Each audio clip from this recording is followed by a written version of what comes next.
আসসালামু আলাইকুম। আমরা আজকে দেখাবো ভ্যানের এ টু জেড কি কি মাল লাগে। প্রায় 50 প্রকার মাল লাগে। আমরা যদি সামন থেকে আসি, আমরা সামন থেকে যাই।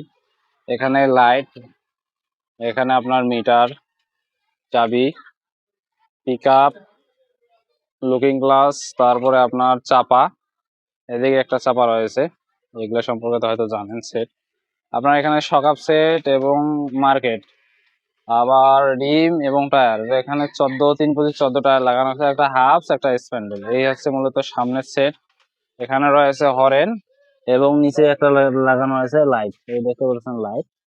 আমরা এখন চাপা থেকে আমাদের যে ওয়ারিং তার বের হয়েছে সেই ওয়ারিং তারের কাছে আসবো। ওয়ারিং তার চলে গেছে এখন এখানে। যাই হোক, আমরা সামন থেকে আসতে বলছি। সামন থেকে এখানে গলার সেট বেয়ারিং লাগে 62 5 গলার বেয়ারিং। এখানে 3 ইঞ্চি ফ্রেম লাগানো হয়েছে। ফ্রেমটা যদি আমরা দেখি, এখানে 3 ইঞ্চি ফ্রেম লাগানো হয়েছে এবং শকআপ সেট লাগানো হয়েছে। এখানে আপনার লোহার পাতি এবং অ্যাঙ্গেল দেখতে পাচ্ছেন। ব্যাটারি খাতা সহ লোহার পাতি এবং অ্যাঙ্গেল লাগানো হয়েছে প্রায় 20 কেজির মতো এখানে শক্তিশালী করার জন্য।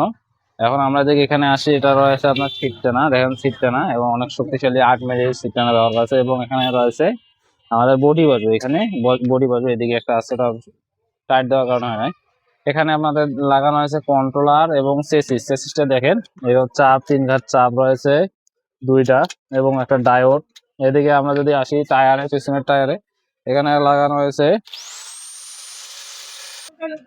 3 25 16 টায়ার রিম এবং এখানে একটা চেসিস প্লেট লাগানো হয়েছে যাতে নষ্ট না হয়।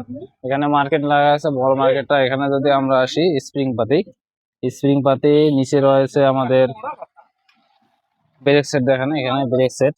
আমরা যদি ব্রেকটা ধরি, এভাবে ব্রেকটা খেলবে, না খেললে ব্রেক হবে। এবং থামুন লাগানো হয়েছে যাতে কাদও না পড়ে।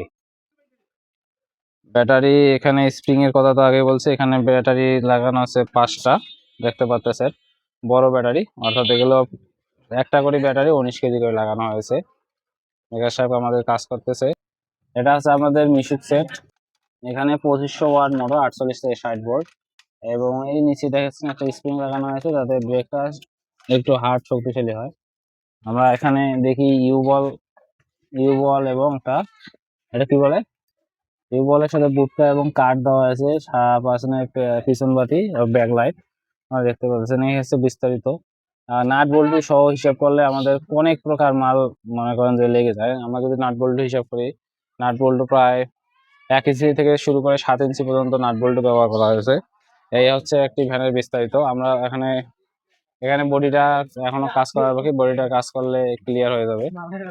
আমরা যখন ফুল একটি ভ্যানের কাজ করবো তখন ভ্যানটা দেখতে এখন আকর্ষণীয় হয়। এবং স্প্রে রং করা হয়েছে যাতে মরিচে না ধরে। আমাদের ভ্যানের কাজ মোটামুটি শেষ, আজকে ডেলিভারি দেওয়ার পালা। একটা ভ্যান মূলত একদিনে তৈরি করা সম্ভব, কিন্তু না করাই ভালো হবে। এই হচ্ছে ভ্যানের একটি ফুল ভ্যানের বিস্তারিত। আপনারা যারা নেবেন আমাদের সাথে যোগাযোগ করতে পারেন। আমি অবশ্যই আপনাদের ঠিকানা এবং আপনাদের বাড়িতে গিয়ে বানাই দিয়ে আসবো। আমাদের মেকার সাহেবের সাথে এভাবে কথা বলা আছে, যে কোনো জায়গায় আমরা গিয়ে ভ্যান বানাই দিয়ে সেখান থেকে চলে আসবে, সমস্যা নাই। আর যাদের অর্ডার করতে মন চায়, এই ধরনের ভ্যান নিতে ইচ্ছুক, তারা অবশ্যই আমাদের সাথে যোগাযোগ করবেন। ধন্যবাদ সবাইকে। আমার চ্যানেলটা সাবস্ক্রাইব করে দেবেন এবং যে কোনো প্রয়োজনে আমার সাথে যোগাযোগ করবেন।